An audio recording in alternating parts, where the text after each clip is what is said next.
A stunning new report revealing more Americans depend on government assistance than at any other time in our nation's history. Check out these numbers.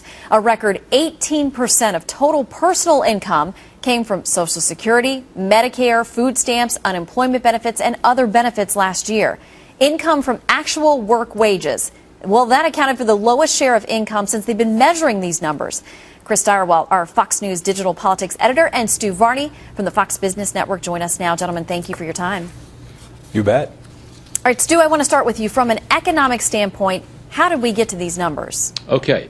Partly it's the result of the recession, which crimped, actually made a lot more social payments have to go out from the government. It's also a result of the dramatic expansion of social programs from President Obama's start in 2008. But Shannon, I have to tell you that this is going to get worse. These transfer payments are going to increase because they're mostly Medicare and Social Security, and that means as more baby boomers retire and live longer, the transfer payments go up. It is not sustainable because a lot of this transferred money is in fact borrowed money. If you were to take a snapshot of the way America looks at the moment financially, you would see that we are more and more a transfer handout-oriented society and less of a work-for-pay kind of society. Not a very pretty picture.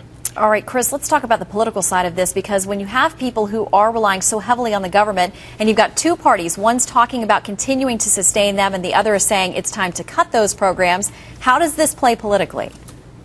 Well, obviously, the more people who receive benefits from the government, the more people that there are going to be who oppose cutting them. That's pretty basic political math. And as the president's engaged in an increasingly bitter fight with Republicans about reforms to entitlements like Medicare and Medicaid, the larger number of people who obtain these benefits, these are all people who are going to hear the Democrats very clearly when they say Republicans are threatening the way that you operate. So that's something that Republicans have to bear in mind as they go into this debate.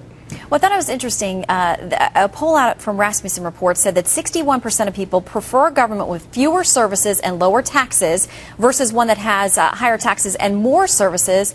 Stu, do you think that's going to play out in reality? No, because remember, there's a tipping point here. About half the people who work in America, half the households actually, pay any federal income tax at all. In other words, half don't pay anything. There's a tipping point there. Why shouldn't the people who pay no federal income tax support higher taxes on those who do pay taxes on the grounds that those who don't pay any taxes get all the benefits? You've passed that tipping point. So when it actually comes down to voting and in real practice, you're beyond the tipping point. You're beyond the point where you can make a very serious political argument that those people who don't pay any in taxes at all should pay more. Well, and speaking of voting and political arguments, there is a new ad out from the College of Republicans that is airing out in Iowa, a very important political battleground, talking about what's happening financially in this country and what it means for their future. Take a listen. Winning the future, winning the future, winning the future, and winning the future. We need to win the future. Winning the future. Did you know that the interest alone is going to be over $5 trillion? That's interest alone. Over the next decade? $5 trillion. The president talks about winning the future. Is that a joke? Winning, he's losing. Losing? Bro, you're losing my future. So when the candidates come to Iowa, stand up strong. Just ask them. What's your plan to fix our debt? Debt isn't compassionate. It's my future. The debt off my tab. And Chris, of course, in 2008, the White House felt pretty comfortable that they had secured the bulk of the youth vote.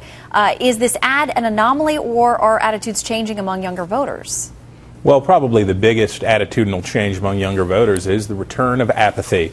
And that's always bad news for Democrats, because that video is representative of a growing concern among young people about these long-term unsustainable problems that have to do with debt and deficits. But by and large, what President Obama was able to succeed in doing in 2008 was bringing new young voters to the polls. What we've seen in survey after survey is that those folks say, you know, this is really more of the same, and we're not necessarily as fired up as we were before. So it's going to mean that each vote this election is going to be fought one by one by one. It's going to be much harder to grow the electorate for the Obama team. Well, and Stu, you talked about the fact that this is not sustainable when you just do the numbers on paper, and we've got a wave of baby boomers who will be retiring and tapping into what you pointed out, Medicare and Social Security. But have we as a society become so dependent on what we're getting from the government? Are we going to be able to wean off? Do you see that? We have no choice. We have to wean off. A debt crunch is coming.